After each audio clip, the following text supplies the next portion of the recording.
ഇന്ന് നമുക്ക് ബൺ പൊറോട്ട എങ്ങനെയാണ് ഉണ്ടാക്കാൻ നോക്കാം. അതിന് ഞാൻ ഈ കാണുന്ന ചെറിയ കപ്പ് കൊണ്ട് ഒരു 1.25 കപ്പ് മൈദ എടുത്തിട്ടുണ്ട്, ഒരു സ്പൂൺ പഞ്ചസാര എടുത്തിട്ടുണ്ട്, ഒരു നുള്ള് ഉപ്പ് ഇട്ടിട്ടുണ്ട്.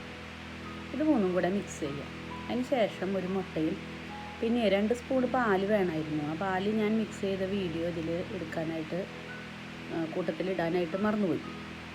അപ്പോൾ ഒരു 3 സ്പൂണോളം 3-4 സ്പൂണ് പാൽ ഒഴിക്കാൻ കുഴപ്പമില്ല. പാൽ ഒഴിക്കുന്തോറും നല്ല സോഫ്റ്റ് ആവും. നമ്മളിങ്ങനെ കുഴച്ച് വയ്ക്കുക. കുഴച്ചിട്ട് പിന്നെ നമ്മൾ ആവശ്യത്തിനുള്ള വെള്ളം ചേർത്ത് കൊടുക്കുക കേട്ടോ. ചപ്പാത്തി കുഴക്കുന്നതിനെക്കാട്ടിയും ഒരിത്തിരിയും കൂടി സോഫ്റ്റായിട്ട് വേണം നമ്മൾ കുഴക്കാനായിട്ട്. അങ്ങനെ കുഴച്ച് നമ്മൾ കയ്യിൽ നിന്ന് വിട്ടു പോകണത്ര ഒരു 15-20 മിനിറ്റോളം ഇങ്ങനെ ഒരു പ്ലെയിൻ ആയിട്ടുള്ള സ്ഥലത്ത്, അല്ലെങ്കിൽ നമ്മൾ ചപ്പാത്തി പലക എന്താ വെച്ചെങ്കിൽ അതിലിട്ടിട്ട് വേണം നമ്മൾ കുഴച്ചെടുക്കാൻ. നല്ല വലിച്ച് നീട്ടി അങ്ങോട്ടും ഇങ്ങോട്ടും ഒക്കെ ആക്കിയിട്ട് ഒരു 15-20 മിനിറ്റിൻ്റെ ഉള്ളിൽ അത്രയും നമ്മൾ കുഴച്ചെടുക്കുക. ആ കുഴച്ച് ചേർത്തതിന് ശേഷം നമ്മളതിന് നല്ല ഓയിൽ കുറച്ച് ഒഴിച്ചിട്ട് ഒരു ബൗളിലേക്ക് നമ്മൾ ഈ കുഴച്ച് വെച്ച മാവിന് വയ്ക്കുക.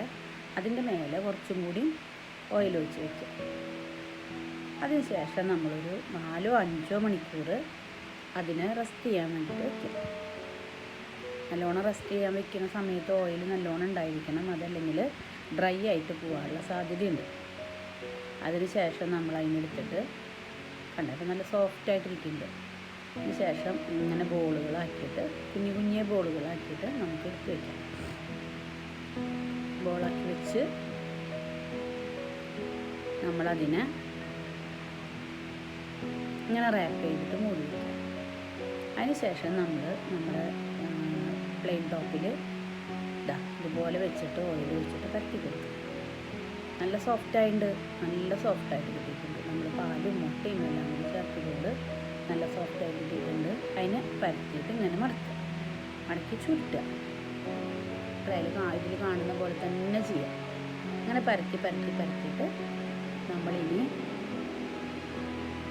നല്ലോണം ഇങ്ങനെ പരത്തുമ്പോൾ അതിൻ്റെ ലെയറും നമുക്ക് കാണാൻ പറ്റുമല്ലോ. അങ്ങനെ പരത്തിയതിന് ശേഷം നമ്മൾ ഒരു ഫ്രൈ പാൻ വെച്ചിട്ട് ഫ്രൈ പാനിൽ കുറച്ച് ഓയിൽ തൂവി കൊടുക്കുക. അതിന് ശേഷം പൊറോട്ട തീ നല്ലോണം കുറച്ചിട്ടിട്ട് നല്ല സിമ്മിലിട്ടിട്ട് വേണം വേവിക്കാനായിട്ട്. ഇവിടെ നന്നായിട്ട് വെന്ത് കഴിയുമ്പോൾ ഇതുപോലെ ചൂട്ടോടുകൂടി അടിക്കുക. നല്ല ലെയറായിട്ടുള്ള ബൺ പൊറോട്ട നമുക്ക് കിട്ടും. ഇതാണ് നമ്മുടെ ബൺ പൊറോട്ട റെസിപ്പി. അതിൽ പാലൊഴിക്കുന്ന വീഡിയോ നമ്മളിതിൽ എഡിറ്റ് ചെയ്തെടുക്കാനായിട്ട്.